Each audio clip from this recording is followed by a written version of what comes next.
Salutations à toutes les frères et sœurs en Jésus-Christ dans le monde entier. Bonjour, je me présente, le frère Ciel de l'île de la Réunion pour ceux qui ne me connaissent pas. Nous allons faire un partage sur la profondeur en Dieu dans le nom de Jésus-Christ. Avant d'entrer dans notre message, prions pour le message qu'on va apporter, frères et sœurs.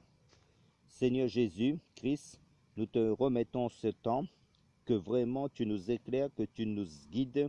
Seigneur, nous avons besoin de toi à chaque minute, à chaque seconde que Dieu fait. Seigneur, tu es notre oxygène, tu es notre air que nous devons respirer jour après jour. Ta parole est vitale pour nos vies.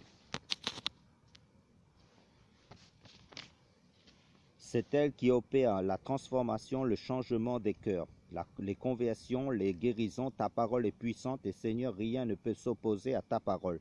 C'est elle qui confondra le monde, c'est elle qui jugera toutes choses. Seigneur, tu es la parole. Seigneur, que ton nom soit béni, éclaire-nous encore pour que ton nom soit élevé, glorifié éternellement au nom du Seigneur Jésus-Christ. Amen. Adorons, louons, remercions notre Dieu pendant un moment. Frères et sœurs,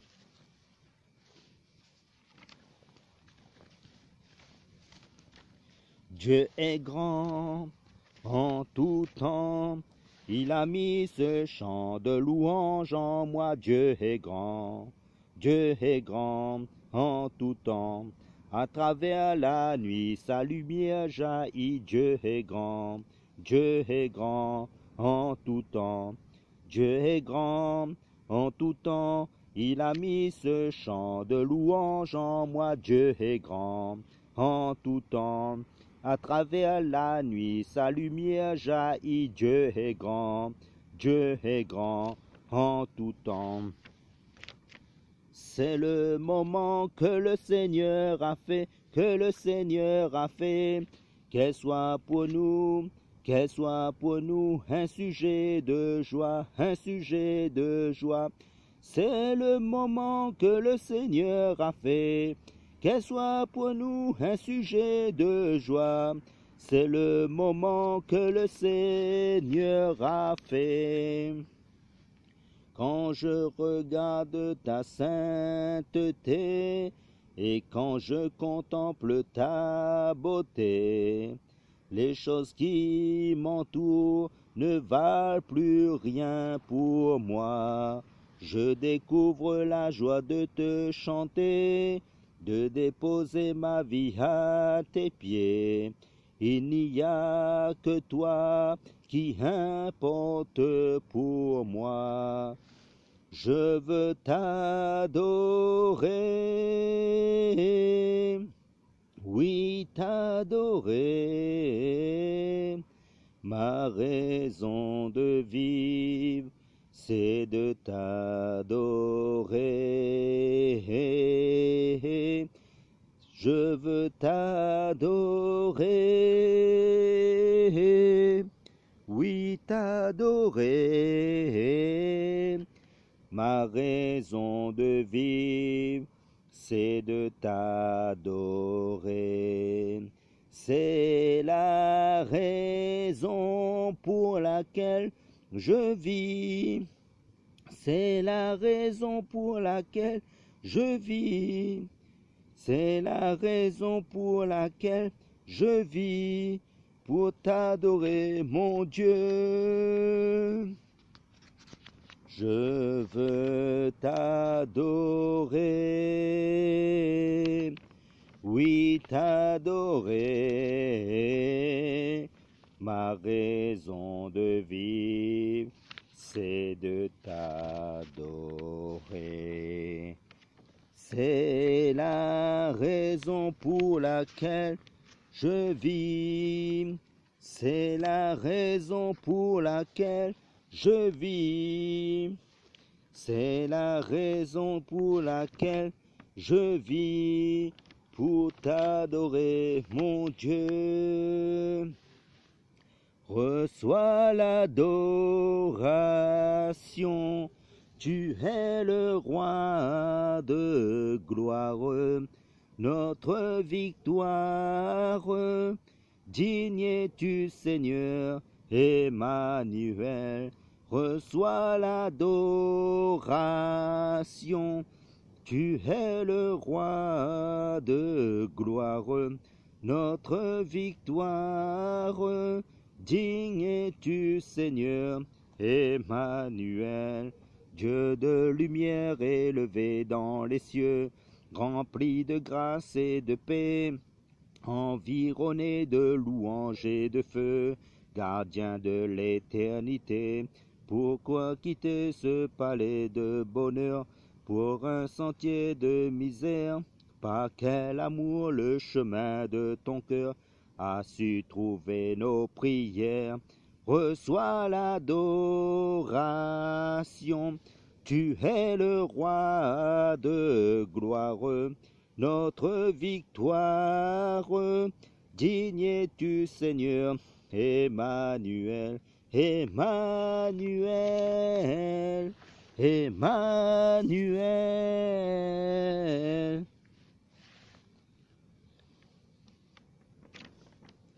À jamais tu seras, à jamais tu seras, l'agneau sur le trône, l'agneau sur le trône.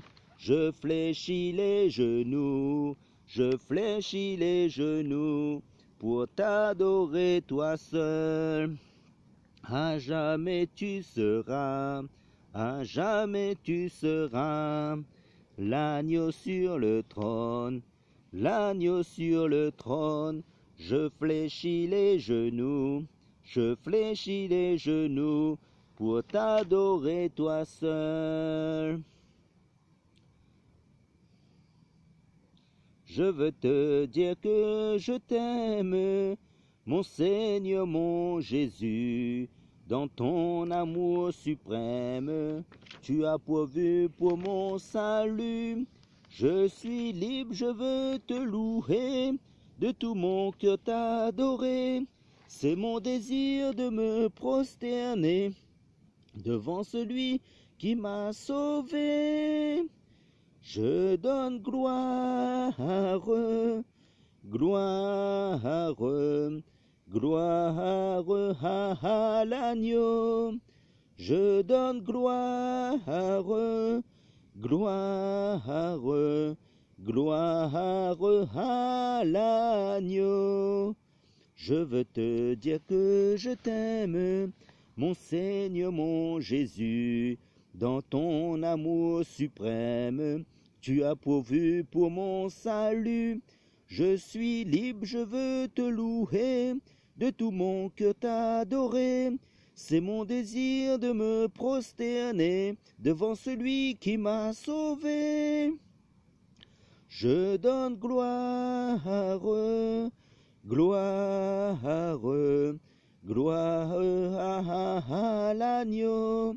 Je donne gloire, gloire, gloire à l'agneau.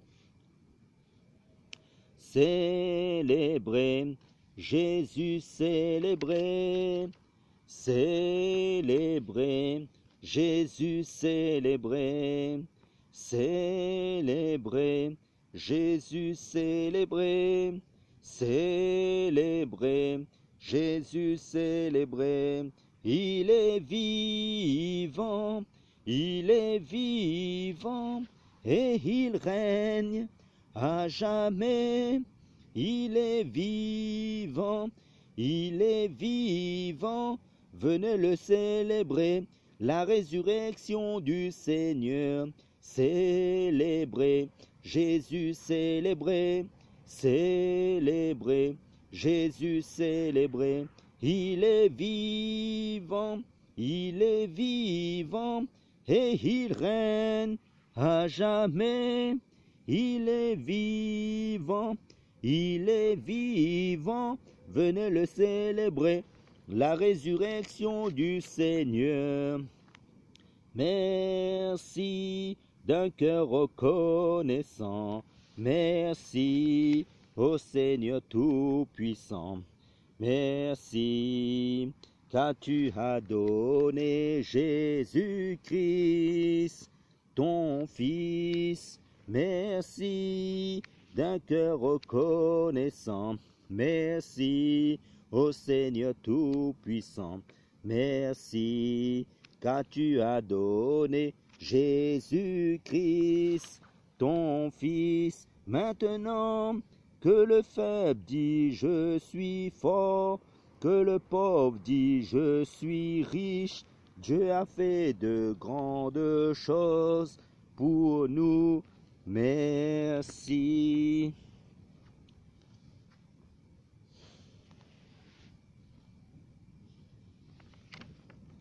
Tous les anges louent sa sainteté, l'univers crie sa majesté. Chantons gloire et puissance, force et louange à l'agneau immolé, à l'agneau immolé. Les ténèbres ont reculé devant l'œuvre de la croix, devant l'agneau immolé et le sang versé pour moi. Tous les anges louent sa sainteté, l'univers crie sa majesté. Chantons gloire et puissance, force et louange à l'agneau immolé, à l'agneau immolé, de la vie qu'il a donnée à la vie qui coule en moi. Tant d'amour et à jamais ma reconnaissance au roi. Tous les anges louent sa sainteté, l'univers crie sa majesté. Chantons gloire et puissance, force et louange à l'agneau immolé, à l'agneau immolé.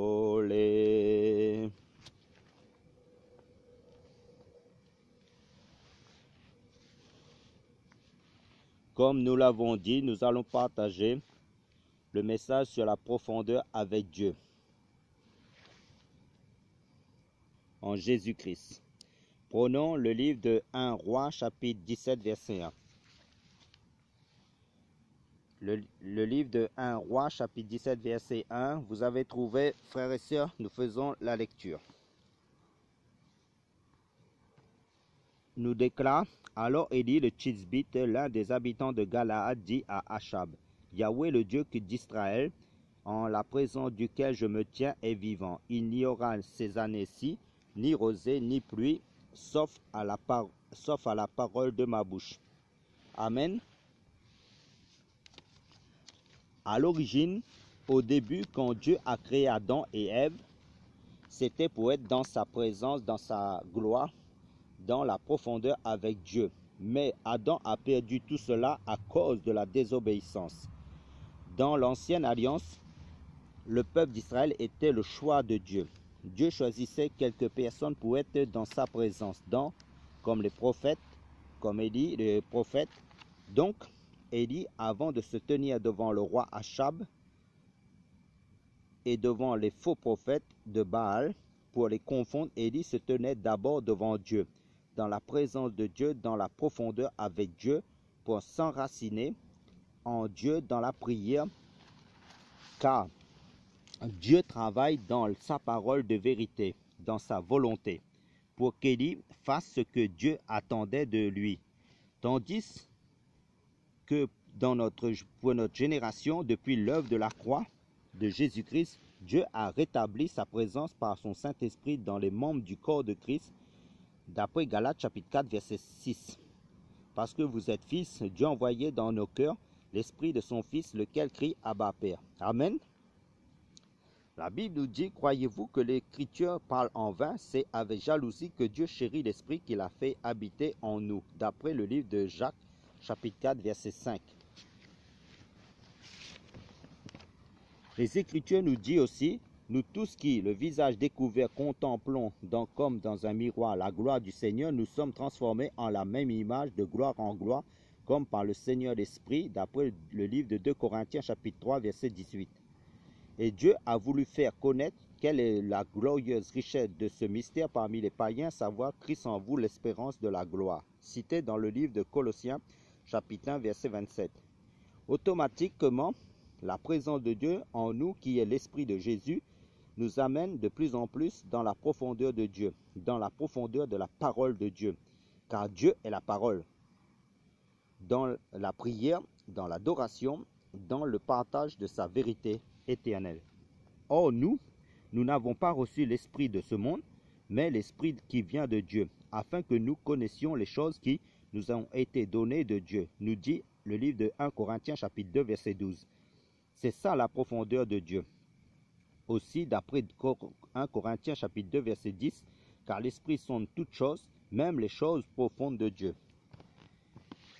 Et l'évangile de Jean chapitre 16, verset 13, nous déclare, mais quand l'esprit de vérité sera venu, il vous conduira dans toute la vérité. Et cette vérité, c'est Jésus-Christ, d'après l'évangile de Jean chapitre 14, verset 6, qui est la profondeur de Dieu. Amen. Car le rôle du Saint-Esprit, c'est de témoigner, de parler de Jésus-Christ d'après le livre des Actes des Apôtres, chapitre 1, verset 8, pas autre chose. Car nous prêchons que Christ, la révélation de Dieu qui est Dieu lui-même. Car la terre sera remplie de la connaissance de la gloire de l'Éternel, comme le fond de la mer par les eaux qui le couvrent. Cette parole est une prophétie du prophète Habakkuk, chapitre 2, verset 14, concernant Jésus-Christ, son royaume de 1000 ans sur terre, qui sera visible. Et comme Jésus-Christ a plusieurs aspects, a plusieurs fonctions, et l'Église, son épouse, membre du corps de Christ, a été mandatée pour travailler dans le champ de Dieu, dans l'œuvre de Dieu, d'après le livre d'Éphésiens chapitre 2, verset 10. Car nous sommes l'ouvrage de Dieu, créé en Jésus-Christ, pour de bonnes œuvres préparées par Dieu lui-même, à cause de l'œuvre de la croix. Pour cela, nous devons sans cesse avoir de la profondeur avec Dieu, de creuser dans sa parole, être en communion avec sa parole, avec Dieu qui est esprit et vie. D'après l'évangile de Jean chapitre 6 verset 63, et pour révéler Jésus-Christ notre Dieu. Nous les chrétiens, nous sommes aussi comparés à des plantes d'après le livre des Cantiques chapitre 2 à une liste des vallées, et nous sommes aussi comparés à des arbres d'après le psaume chapitre 1 qui est planté près d'un courant d'eau, symbole de la parole de Dieu, de Dieu lui-même, de la présence de Dieu, d'après l'évangile de Jean chapitre 1 verset 1. Au commencement était la parole, et la parole était avec Dieu, et la parole était Dieu. Le point commun de ces deux plantes, le lys des vallées et l'arbre, c'est qu'elles ont des racines, et les racines doivent aller en profondeur pour que ces plantes puissent grandir et vivre et s'élever de terre, et tenir bon en face du vent, du soleil, des intempéries en règle générale qu'ils vont subir par la suite du temps. Symboliquement, cela représente spirituellement, si nous n'avons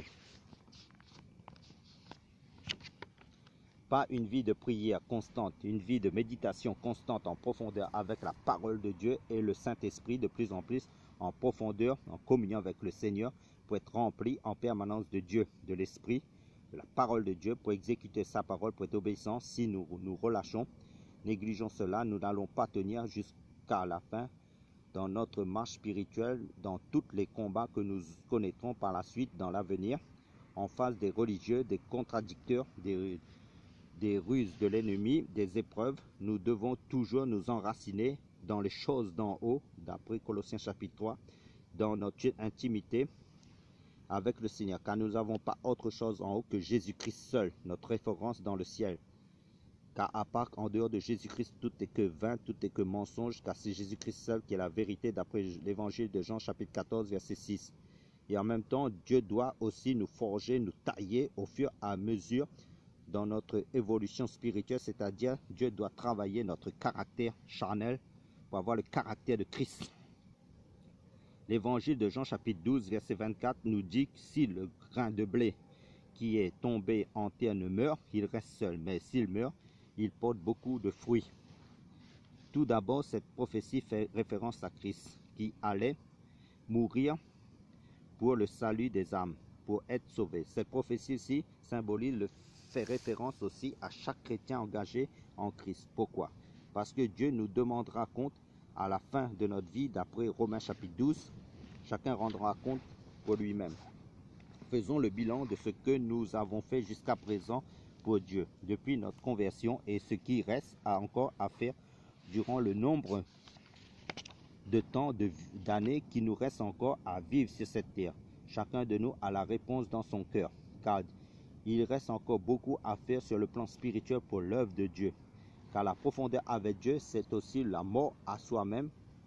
Dieu nous tue par des épreuves diverses au niveau du caractère charnel et des sentiments charnels pour nous donner le caractère divin de Christ. L'amour, la paix, la joie, le fruit de l'esprit que vous connaissez tous d'après Galates chapitre 5 verset 22. Galates chapitre 5 verset 22, si je ne me trompe pas. Les fruits de l'esprit de Christ, de Dieu, les sentiments de Christ, c'est-à-dire la compassion pour les âmes aussi, la bonté, le fruit de l'esprit de Christ, la miséricorde, l'amour, la tempérance, la longanimité, la joie, l'amour pour les âmes. Le livre de 2 Corinthiens chapitre 4 verset 16 nous déclare: c'est pourquoi nous ne nous relâchons pas, même si notre homme extérieur se détruit, toutefois l'intérieur se renouvelle de jour en jour. Donc la profondeur avec Dieu va nous maintenir à demeurer, à nous enraciner dans la présence de Dieu, dans sa parole de vie, pour éviter les séductions des fausses doctrines de l'ennemi, des commandements d'hommes, pour nous faire sortir de la vérité. Toutes les attaques de l'ennemi vont ricocher contre nous si nous nous enracinons en Jésus-Christ. Rappelez-vous dans l'évangile de Matthieu chapitre 13 de la parole du semeur. Il y avait 4 sortes de terrains où le semeur a semé sa semence, qui représente la parole de Dieu dans les cœurs, mais les 3 premiers terrains n'avaient pas de profondeur avec Dieu, avec sa parole.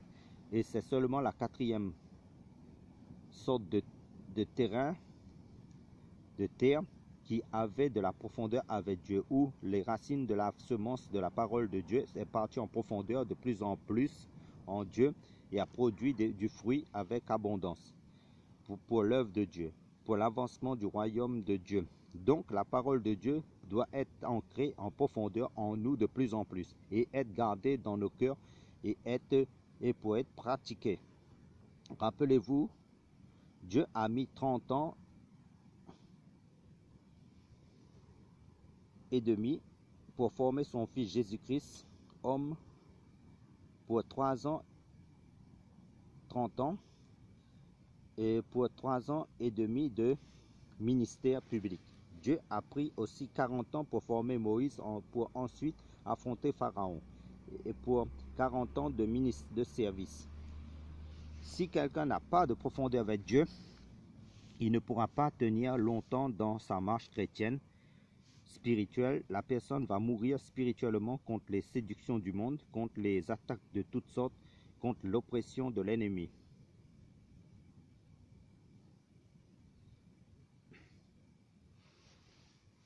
Le livre de 2 Corinthiens chapitre 2 verset 11 nous dit: afin de ne pas laisser à Satan l'avantage sur nous, car nous n'ignorons pas ses desseins.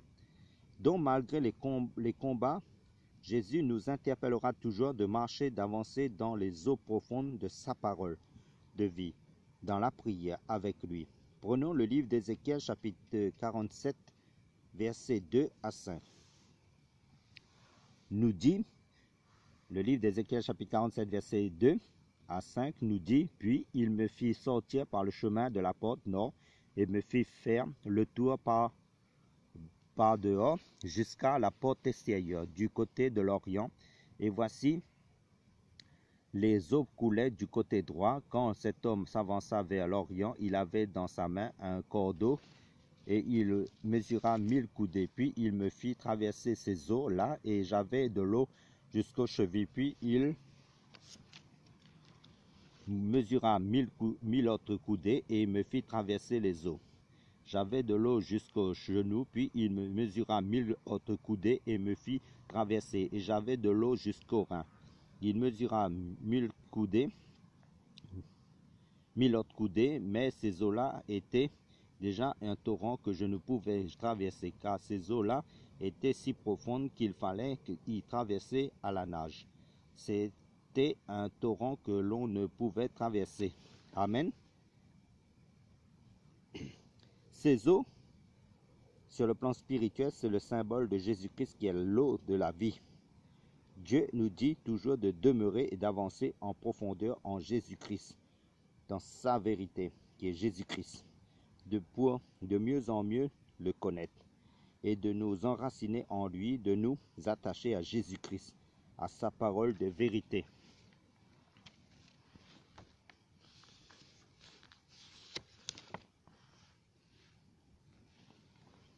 Et l'évangile de Jean, chapitre 17, verset 3, nous dit, « Or,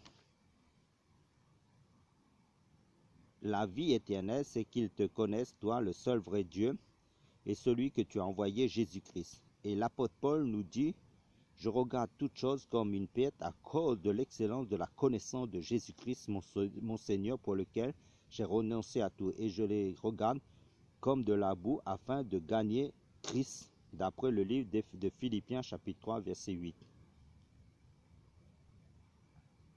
Et Dieu veut que nous nageons dans ce torrent d'Ézéchiel, chapitre 47, qui est l'image de Christ.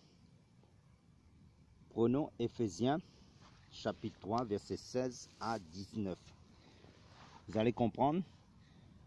Nous fait voir et entendre clairement, afin que selon les richesses de sa gloire, il vous donne d'être puissamment fortifiés par son esprit dans l'homme intérieur, en sorte que Christ habite dans vos cœurs par la foi, afin qu'étant enracinés et fondés dans la charité, vous puissiez comprendre avec toutes les saints quelle est la largeur et la longueur, la profondeur et la hauteur, et connaître la charité de Christ qui surpasse toute connaissance, afin que vous soyez remplis de toute la plénitude de Dieu.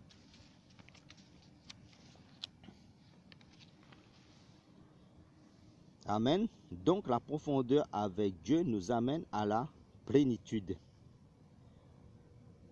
La Bible nous dit dans Ésaïe chapitre 40, versets 30 à 31, les jeunes gens se lassent et se fatiguent, même les jeunes hommes tombent sans force. Mais ceux qui s'attendent et dans d'autres versions de Bible, il nous est dit, ceux qui se confient en Yahweh renouvellent leur force. Ils s'élèvent avec des ailes comme les aigles. Ils courent et ne se fatiguent point. Ils marchent et ne se lassent point. Amen. Pour conclure notre message, prions frères et sœurs. Père, dans le nom de Jésus-Christ, garde chacun de nous de plus en plus dans ta présence, dans la profondeur de ta vérité pour le temps qui nous reste à vivre sur cette terre, jusqu'à dans ton éternité, car il est stipulé clairement dans les Écritures, le ciel et la terre passeront, mais tes paroles ne passeront pas. Bénis mon frère, bénis ma sœur en Christ, dans la profondeur de ta vérité éternelle, de plus en plus. Merci Père, dans le nom de Jésus-Christ. Merci pour ta grâce dans nos vies, pour l'œuvre de la croix de ton Fils Jésus-Christ. Merci Seigneur pour toute œuvre que tu as préparée d'avance et que tu nous fais vivre chaque jour. Seigneur, pour la seule gloire de ton nom, dans le nom de Jésus-Christ. Amen.